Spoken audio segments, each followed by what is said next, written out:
इसको लिखो यद विषयकम ज्ञानम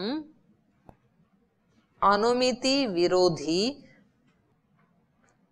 या अनुमिते कर लो, अनुमिति का विरोधी है ना, अनुमिते विरोधी या अनुमिति विरोधी, एक पद कहोगे तो अनुमिति विरोधी आ जाएगा, अलग अलग करेंगे तो अनुमिते विरोधी। तज्ज्ञान विषयम, वो उस ज्ञान का जो विषय है उसको कहेंगे हेत्वाभासः। अब जैसे जिसको विषय बनाकर के ऐसे हमने कहा यद विषयकत्वेन ज्ञानस्य अनुमिति, ज्ञान की अनुमिति का विरोध होता है। जैसे हमारे पास एक उदाहरण लेके चलते हैं, पर्वतो वह्निमान, और उसका ये एक ज्ञान हुआ ना हमारे पास, एक अनुमिति है ये, मान लो हमारे पास, इस अनुमिति से हमें एक ज्ञान उत्पन्न हुआ। क्या ज्ञान उत्पन्न हुआ कि पर्वत के ऊपर आग है, ये निश्चय हुआ। इसका विरोधी क्या होगा? जहां वह्नि का अभाव है, तो वह्नि का अभाव कहाँ है? जल हृद में। तो यहाँ पर ये जो यत शब्द है ना, यद विषयकत्वेन, तो यत शब्द से क्या लिया जाएगा? यद विषयकम ज्ञानम, जिसको विषय बना करके जो ज्ञान हो रहा है। तो यहाँ यत पदेन किम ग्रहणीयम, यत पद से क्या लिया जाएगा? नहीं, कौन सा विषय? ज्ञानस्य अनुमिति विरोधित्वम, ज्ञान की अनुमिति का विरोधी। तो यहां पर होगा वह्नि अभाव विशिष्ट जल हृद। जहां वह्नि का अभाव है ना, तो वो जल हृद लिया जाएगा, उसका विरोधी तो वही होगा ना, जहां पर वह्नि का अभाव है और उसका हमें निश्चय भी है। तो यहाँ पर वह्नि अभाव विशिष्ट जो जल हृद है वो किससे लिया जाएगा? यत शब्द से। यत विषयकत्वेन, यद विषयकत्वम ज्ञानम, माने जिस विषय वाला ज्ञान, अनुमिति विरोधी, अनुमिति का विरोधी यही है, अनुमिति है हमारा पर्वतो वह्निमान, और इसका विरोधी क्या है? वह्नि अभाव वाला जल हृद, ये ज्ञान।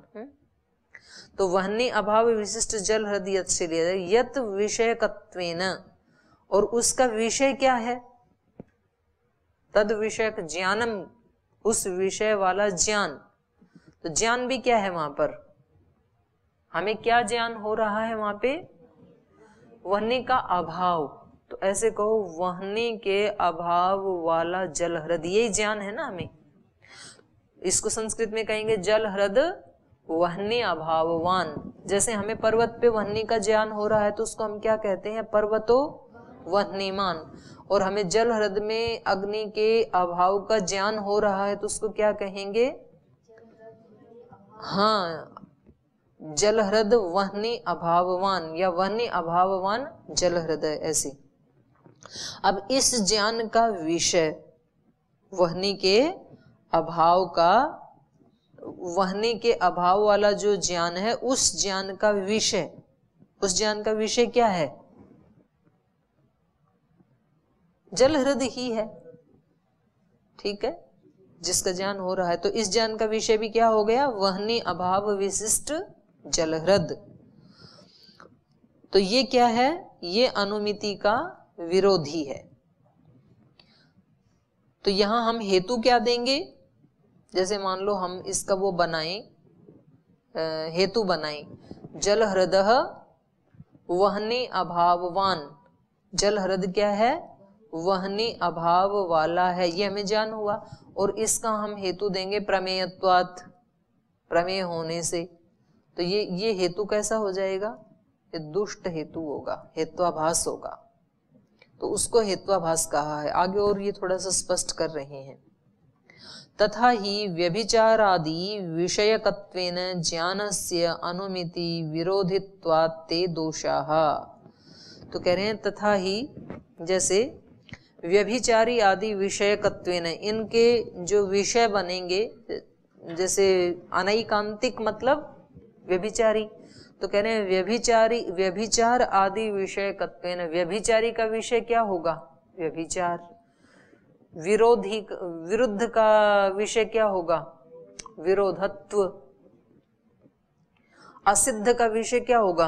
असिद्धत्व। ऐसे तो व्यभिचार आदि विषयकत्वेन ज्ञानस्य अनुमिति विरोधित्वात्, व्यभिचार आदि जो विषय हैं इनके पांचों के, अनैकांत का व्यभिचारी का विषय हो गया व्यभिचार। तो ये व्यभिचार आदि विषयों के द्वारा ज्ञानस्य अनुमिति विरोधित्वात्, ज्ञान की अनुमिति के विरोधी होने से, ज्ञान की जो अनुमिति हो रही थी वो अनुमिति क्यों नहीं होगी? इन हेतु के कारण नहीं होगी। ये दुष्ट हेतु है ना, व्यभिचारी आदि। तो ये कैसे हो गए? अनुमिति के विरोधी होने से। ते दोषाः, ते के नहीं, ते मतलब हेत्वाभासाः। ये जो व्यभिचार आदि हेत्वाभास हमने बताए हैं, अनैकांतिक आदि, ये क्या हैं? दोषाः। यद विषयकत्वं च, अब यहाँ एक बात ये कह रहे हैं, नहीं ये इतना ही लक्षण यदि बनाएंगे ना आप, यद विषयकत्वेन ज्ञानस्य अनुमिति विरोधित्वं तत्वं, इतना ही यदि आप हेत्वाभास का लक्षण बनाएंगे तो ये जो 5 हेत्वाभास हैं ये तो हेत्वाभास होंगे ही, लेकिन जो सद हेतु है ना वो भी हेत्वाभास होने लगेंगे। कब? किसी विशेष परिस्थिति में। तो उसको बता रहे हैं, देखो, यद विषयकत्वं च, ये जो आपने ऊपर लक्षण में यद विषयकत्वम ऐसे जो पढ़ा है, यद विषयकत्वेन से यद विषयकत्व जो लिया है, यह है यादृश विशिष्ट विषयकत्वम बोध्यम। इसको यादृश विशिष्ट विषय वाला लेना चाहिए। केवल मात्र इतना ले लिया यद विषयकत्व, यद विषयकत्व का अर्थ हमने क्या लिया? जिसको विषय बना करके ज्ञान की अनुमिति होती है और उस अनुमिति का जो विरोधी, तो इतना ही यदि आपने लिया तो उससे क्या होगा? तेन बाध भ्रमस्य अनुमिति विरोधित्वे अपि न क्षति। तो यहाँ बीच में एक उदाहरण जो है ना वो अंतर्निहित है। ये यूं कह रहे हैं कि जैसे मानो हमारा जो सद उदाहरण था पर्वतो वह्निमान, तो उसका हेतु क्या था? धूमात या धूमत्वात, धूम के हेतु से। तो ये हेतु हमारा सद है या असद है? सद हेतु है ये। लेकिन ये भी असद कब होने लगेगा? जब मान लो किसी व्यक्ति को वहां पर किसी भ्रम के कारण उसको भ्रम हो गया, उसको धूम दिखाई नहीं दे रही है, अग्नि भी दिखाई नहीं दे रही है, और कहीं उसको पर्वत के किसी एक कोने के ऊपर जल दिखाई दे दिया, तो उस व्यक्ति को भ्रम क्या होगा कि यहाँ वह्नि नहीं है। अब ये जो अनुमिति का विरोधी दिखाई दे रहा है जल तत्व, और इससे ये अनुमिति का जो खंडन हो रहा है, तो इसमें इस व्यक्ति का दोष है कि हेतु का दोष है? मतलब वह्नि है वहां पे, इसको दिखाई नहीं दे रही है, कहीं किसी कोने में पानी आदि इसने देख लिया, इसको ज्ञान नहीं हो रहा है। वह्नि होते हुए भी वह्नि का ज्ञान नहीं हो रहा है, तो इसमें दोष व्यक्ति का है या हेतु का है?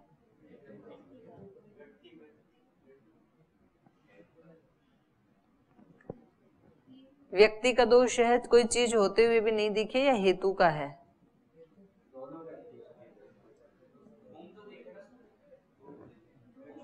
नहीं, नहीं दिख रहा है ना धूम। है? किसका? व्यक्ति का।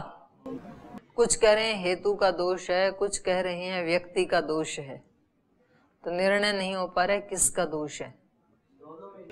व्यक्ति, दृष्टि दोष। तो दृष्टि दोष का वो व्यक्ति जिम्मेदार है या वो अज्ञान, मतलब वो ज्ञान ना होना वो जिम्मेदार है? दृष्टि को। हाँ ठीक है, व्यक्ति का दोष है ना। कोई चीज होते हुए भी नहीं दिख रही है तो उसमें उस वस्तु का दोष थोड़ी है, इस व्यक्ति का दोष है। हेतु का दोष कैसे हो सकता है? हेतु तो सद हेतु है। पर्वतो वह्निमान धूमात, धूम के कारण वहां धूम भी उठ रही है, वह्नि भी है, लेकिन इसको नहीं दिख रहा है। तो यहाँ दुष्ट हेतु होगा क्या? धूम दुष्ट हेतु हो जाएगा क्या? यहाँ नहीं होगा। धूम और वह्नि साथ साथ ही है, तो यहाँ हेतु दुष्ट नहीं है, बल्कि इसको किसी कोने में थोड़ा पानी दिख गया मान लो, तो कहेगा यहाँ तो वह्नि है ही नहीं, जल है, तो इसका मतलब यहाँ वह्नि रह ही नहीं सकती है। कहीं छोटा सा पानी कहीं भरा किसी खड्डे में मान लो दिख गया एक कोने में, और इसको अब अनुमिति नहीं हो रही थी, तो व्यक्ति का दोष है ना। क्यों? भ्रम के कारण। इसको भ्रम बाध कहा इन्होंने। तो भ्रम बाध के कारण एक बाध दोष होता है, आएगा इसमें आगे, अभी मैं पढ़ूंगी ये लक्षण पढ़ के ना, पहले आगे के वो पांचों की डेफिनेशन पढ़ लेते हैं। तो कह रहे हैं भ्रम बाध के कारण जब कभी इस व्यक्ति को ज्ञान की अनुमिति नहीं हो रही है, और ये जो हेतु है, ये छोटा सा पानी भरा हुआ है, ये क्या हो रहा है? अनुमिति का विरोधी। तो यहाँ पर भी जो सद हेतु था वो भी हेत्वाभास की श्रेणी में जाने लगेगा। तो इतना लक्षण बनाना पर्याप्त नहीं है। कहीं थोड़ा सा भरा होगा, कोई इतना छोटा सा खड्डा हो, मैं तो समझाने के लिए कह रही हूं, मैं कोई ऐसे वो नहीं कह रही हूं कि वहां भरा ही हुआ है। मतलब भ्रम किसी भी कारण से हो सकता है व्यक्ति को। बात यहाँ ये कही जा रही है कि उसको अनुमिति नहीं हो रही है, ये कहा जा रहा है यहाँ पे। अनुमिति क्यों नहीं हो रही है उसके लिए इन्होंने शब्द दिया है तेना बाध भ्रमस्य। बाध दोष के कारण जो भ्रमित हो गया है उस व्यक्ति के बारे में कहा जा रहा है। तो बाध दोष कोई भी हो सकता है जिसने उस ज्ञान को बाधित कर दिया, इसकी दृष्टि ठीक ना हो, ये भी हो सकता है, दिखाई ना दे रहा हो। ठीक है, तो कह रहे हैं यहां से जो बाध भ्रमस्य अनुमिते विरोधित्वेपि, इससे भी तो अनुमिति का विरोध हो गया ना, बाध भ्रम के कारण भी, बाध दोष के कारण जो ये भ्रमित हो गया, इसको ज्ञान नहीं हो रहा है, तो ये भी क्या हो गया? अनुमिति का विरोधी हो गया, ये बाध भ्रम भी। तो यहाँ पर भी ये हेतु भी फिर असद हेतु कहलाने लगेगा, यदि आपने इतना ही लक्षण बनाया, यद विषयकत्वेन ज्ञानस्य अनुमिति, जिसको विषय बना करके ज्ञान अनुमिति का विरोधी होता है। ये ज्ञान, इसका कौन सा ज्ञान? कि यहाँ वह्नि का अभाव है, ये जो ज्ञान है ये अनुमिति का विरोधी हो गया। वह्नि का जो ज्ञान होना था अनुमान प्रमाण से, उसका विरोधी हो गया ये। तो कह रहे हैं वहां हानि नहीं होनी चाहिए। जब हम इसका लक्षण बनाएंगे, यद विषयकत्वम का अर्थ हम करेंगे यादृश विशिष्ट विषयकत्वम, तो फिर वहां पर हानि नहीं आएगी। तत्र पर्वतो वह्नि अभाववान इति विशिष्टस्य अप्रसिद्धत्वात् न हेतु दोषः।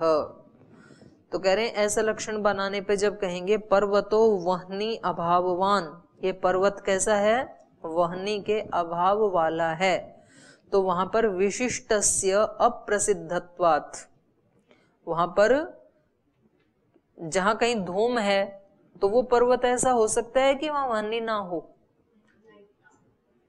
तो जब ये व्यक्ति कह रहा है कि धूम तो दिखाई दे रहा है लेकिन ये पर्वत कैसा है? वह्नि अभाववान है, तो ऐसी प्रसिद्धि है लोक में, जहां धूम होती है वहां अग्नि होती ही है। तो इसलिए कह रहे हैं विशिष्टस्य अप्रसिद्धत्वात्, इस विशिष्ट व्याप्ति के अप्रसिद्ध होने से, लोक में ऐसा न देखे जाने से, न हेतु दोषः, यहाँ पर हेतु दूषित नहीं होगा, हेत्वाभास नहीं बनेगा। तो अब इसके ऊपर तो बहुत लिखा है, लेकिन एक बार हम इन पांचों का पढ़ लेते हैं कारिका में।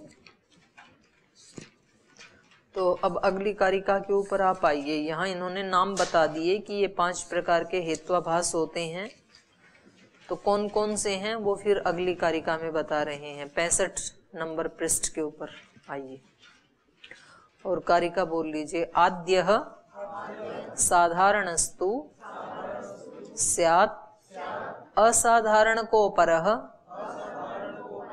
तथैव अनुपसंहारी त्रिधा अनैकांतिको भवेत्। तो कह रहे हैं ये जो 5 थे, इनमें पहला क्या था? अनैकांतिक। कह रहे हैं अनैकांतिक भी 3 प्रकार का होता है, इसके भी अपने 3 अंतर्भेद हैं। तो उन 3 में भी पहला क्या है, आद्य साधारणस्तु, पहला है साधारण अनैकांतिक। आद्य माने पहला, तो नंबर 1 है साधारणस्तु, ये साधारण अनैकांतिक। और दूसरा असाधारण को अपरः, दूसरा है असाधारण अनैकांतिक। तथैव अनुपसंहारी, और वैसे ही तीसरा क्या है, अनुपसंहारी। त्रिधा अनैकांतिको भवेत, तो अनैकांतिक भी कितनी प्रकार का होता है, 3 प्रकार का, साधारण, असाधारण, अनुपसंहारी। सव्यभिचारम विभजते, जो हमने अनैकांतिक या सव्यभिचार नाम का हेत्वाभास बताया था, उसका यहाँ विभाजन किया जा रहा है।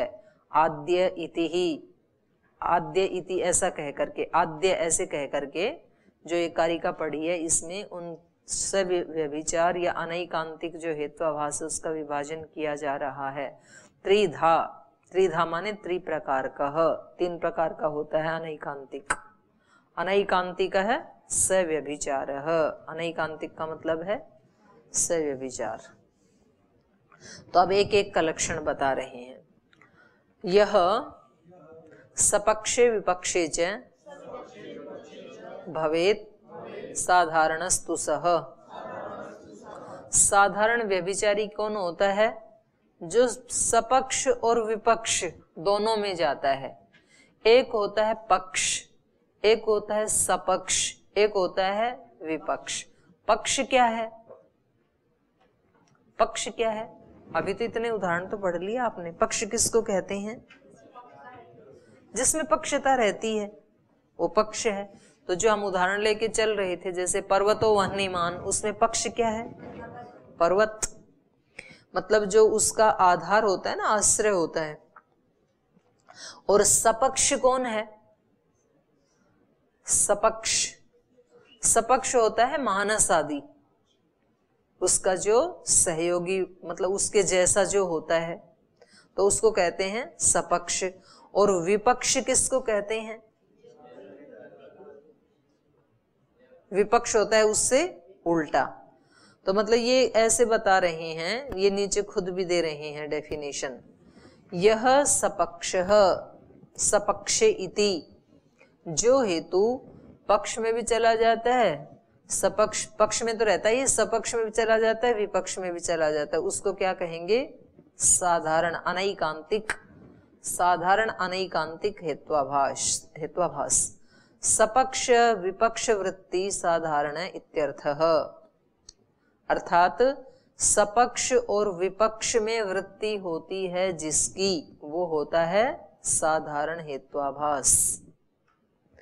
सपक्षो निश्चित साध्यवान, ये परिभाषा बता रहे हैं। सपक्ष क्या होता है, जहां साध्य की निश्चितता होती है, जैसे पर्वतो वह्निमान, यहाँ साध्य क्या है, वह्नि। तो वह्नि कहां कहां हो सकती है जिसका हमें निश्चय है,